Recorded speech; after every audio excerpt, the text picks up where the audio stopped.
Hello and welcome to another lesson. In this lesson I'll be showing you some feathered beaming techniques. So what is feathered beaming? This is feathered beaming.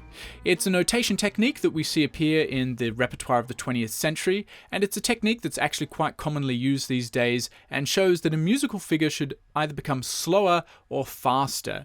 And yes indeed, Sibelius has a feathered beaming feature. To use this feature, we first have to start with a constant rhythm, such as 30-second notes. We then select that rhythm, and then in the keypad, under the Beams Tremolos tab, you'll see the option for feathered beaming down the bottom. Now you'll see that my feathered beams are grouped in these groups of 4, and that's because of these beaming breaks in my rhythm. So if I take those beaming breaks out, also via the keypad, when I use feathered beaming, it now stretches the entire length of the rhythmic figure. So this is how you create simple feathered beaming in Sibelius, but there's a problem with this, or at least I see a problem. In this example, the figure should start slow and gradually get faster, but you can see the distance between the notes is still the same as before.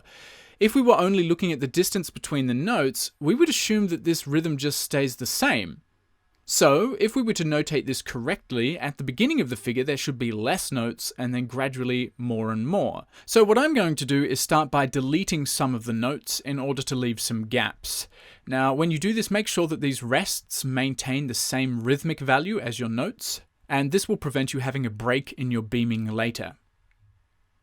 And once you've deleted the notes that you want to delete, you can then reconnect the beaming between the notes, select the rhythms, and then hide the rhythms.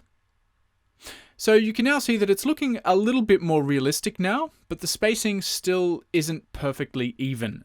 So now we can use a technique that we looked at earlier in the tutorial, and that is offsetting the x-axis of our notes. So if I just one by one select the notes that I'm not so happy with, and then tweak their horizontal position in the inspector window, I can then get the spacing of the notes to look a lot more natural. And having the notes spaced this way is much easier for the performer as well, because the performer will be able to see straight away what it is that they have to do.